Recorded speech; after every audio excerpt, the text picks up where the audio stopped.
In Stardew Valley, there are literally hundreds of items that you can buy, craft, and find all around Pelican Town and beyond. Now, some of them are extremely useful, some of them not so much. Some of them are just fun, and some of them are just necessary to have in the game. In this video, I'm going to go over 10 items that you are definitely going to want to have in Stardew Valley, whether you craft them, buy them, or are on the hunt to find them, because they will change your game completely. Not only am I going to tell you what the best items are and why I think they're so good, but also what the cost is or how to craft them, and basically any other useful information of how to get them, so it can get you on the right track to finding these things to absolutely make your game way more enjoyable. By the way, if you don't mind hitting that like and subscribe button, it really helps me bring you even more Stardew content. So let's get right into the video with number 1. The Return Scepter. I have to talk about this one first because it is my favorite item in the game, and in my opinion, it's actually a steal of a deal. It's 2 million gold, which is a lot, but in the grand scheme of things and how useful it is, I would pay 5 million. I would pay 10 million. Actually, I would pay 15 million for the Return Scepter. I love it that much. Instead of having to craft a million annoying totems to get you back to the farm, you can just keep the Return Scepter in your inventory at all times. I always keep it in the far right on the top row, and it just always seems to come in handy. Whether you're running out of time in Skull Cavern, you're out late at the beach, or you just want to get home quickly to not waste time, there's just unlimited uses for this item. Pretty early on in the game, you're going to see a cutscene between the two kids of Pelican Town by the sewers, and they're talking about it, but it is locked. So the way to unlock it is to get a key. You can get this key by donating 60 items to the museum. It does not have to be any specific 60 items. As long as you hit 60, you will get the key. Then you'll have access to the sewer where you will meet Krobus and be able to access all the items he sells in his shop, the best one being the Return Scepter. I would say as soon as you have about 3 million gold in your bank, where you could buy it and still have 1 million gold left, that is the ideal time to buy it. The longer you have it, the more cost effective it is, so I recommend jumping on this item right away.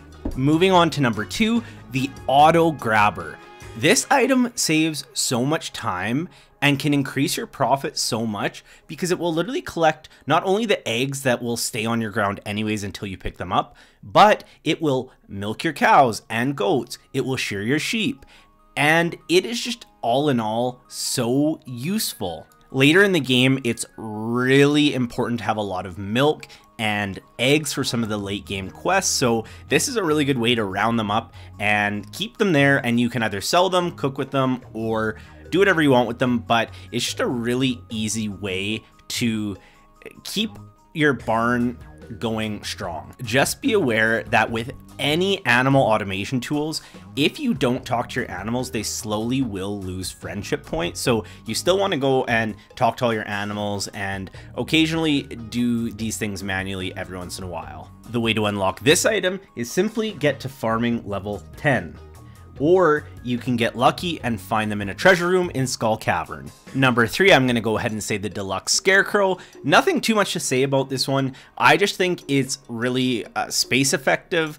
I personally hate figuring out the spacing for scarecrows. So with the Deluxe Scarecrow, as long as you put quite a few down, I just find that it's pretty easy just to throw a couple down and it should cover your whole area, but you still do want to make sure that you're not leaving out a huge chunk. But again, they're so easy to craft that you shouldn't have a problem having enough of them on your farm. How to get the Deluxe Scarecrow? Well, you can get 4 from festivals, 1 per season, 1 you can buy from the dwarf, 2 from donating to the museum. I think it's 20 and 40 artifacts or items, and the last one you can buy at the casino. Once you buy all those, you'll get a letter in the mail that has invited you to the Scarecrow Society. Then you can craft the Deluxe Scarecrow. Number 4. Okay, this is going to be a really basic one, and you might think it's weird that I'm putting this on here, but it is honestly just a plain old chest, and I'm going to tell you why. If you didn't have chests and they weren't so easy to craft, it would be really hard to save all the materials and items you need to start crafting and building all those late game items, and overall it would just be a nightmare to try to sort out your farm. It's such a useful but effective tool, and I think all you need is farming level 1, 50 wood, and there you go. So don't overlook how useful this item is. Number 5, I'm gonna have to go with my trusty faithful Iridium Band. In the 1.5 update, there definitely is some more interesting rings that can rival the Iridium Band, but overall it's just great value, and it gives you a bunch of things: additional attack, additional vision, additional magnetism, all things that are so useful in the mines. And with the 1.5 update, since you can combine those rings with another ring, it's just too good of value to pass up. All you need to do is hit combat level 9 and you can craft it, and it will cost you 5 iridium bars, 50 solar essence, and 50 void essence. Luckily, you can only really utilize 2 at the most, so even with the annoyance of collecting that much solar and void essence, it won't take you too long as you save every single one to get enough for both of them, and then you don't have to worry about it after that. Alright, for number 6, it's another item you get from the 1.5 update, and that is the sewing machine. I just love that there's so much attention to detail in terms of the cosmetics of this game. Until I got the sewing machine, I never really changed my outfits on my character, but it is kind of fun to switch things up a little bit, and knowing that you can go back to your original look if you want, that is awesome to me. If you had to just change your outfit and then have to get the materials to keep crafting your original outfit over and over, or different outfits, I don't think I'd be as interested. The way you can pick up this item is by completing one of the help quests on the new bulletin board in the 1.5 update for Emily, and it's called Rejuvenation Beads. It will require you to collect some gems and deliver them to her. It's really easy, and then you'll get access not only to your own sewing machine, but the sewing machine and the dyeing pots in Emily's house. Number 7, tree fertilizer.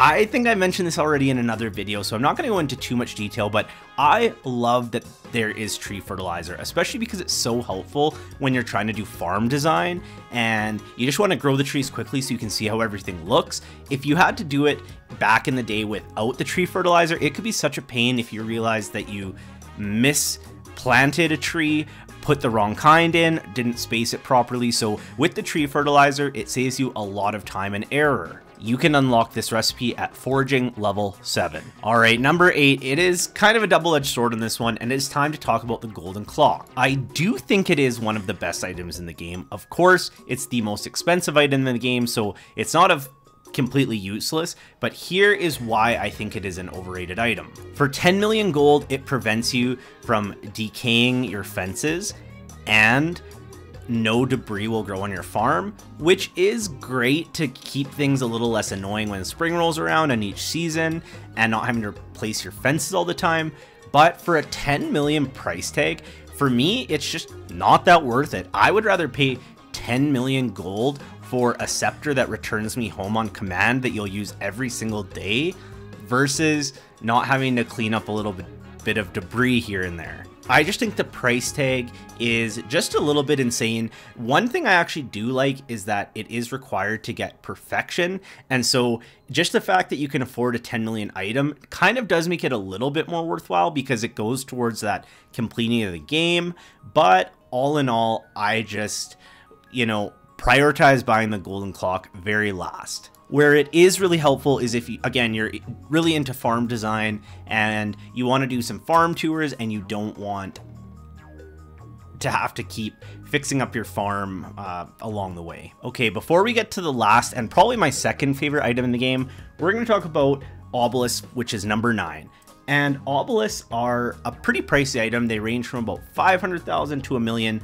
The more useful obelisks definitely go for $1 million, and the 2 less useful ones go for 500k. So the obelisk can transport you to the beach, the mountains, the desert, or after 1.5 update was introduced, Ginger Island. It was another obelisk that was added, which is completely awesome. It will take a while to get these because you have to finish either the Joja Mart or the Community Center quest line, and then there's a couple more quests called Dark Talisman and Goblin Problem, and once you finish those, then you can access the book in the wizard shop and you're able to buy these items. The one thing I don't like about obelisks is that they take up a lot of room on your farm. I kind of wish they were a little bit smaller of an item, or at least they weren't so tall. It definitely takes a lot of room up in your farm design, and they kind of are awkward to place because you can't really put anything directly behind them for a few rows. So if I was to change one thing about the obelisks, it wouldn't be the cost, it would be the size of them. All right, here's the last item, and of course it's a number 1.5 item. And a quick reminder again, if you like this video, please like and subscribe. It really helps me to continue to bring you more content. So the last item that I use literally every single day, no matter where I am, is the horse flute. This is such a useful item because one of the most time-consuming things in Stardew Valley is walking from place to place. With the horse, it speeds it up a lot. And so once you unlock Ginger Island, once you find the golden walnuts to enter Mr. Key Shop, you can do some quests to earn key gems. And once you get 50 key gems, you can get the horse flute. It's one of the more expensive items, but honestly, it is so worthwhile. I summon my horse no matter where I am, whether I go to Ginger Island, whether I go to the desert. I summon my horse and immediately run to where I need to go because it does save a lot of time, especially if you need to get something done like the dungeons that you probably are going to spend all day in. Then it's really important to maximize your time. So there you have it. Those are the 10 items that I think if you don't already have in the game, you should definitely go and complete those quests or find these items because they are so useful and they will make your game so much more enjoyable and so much more efficient.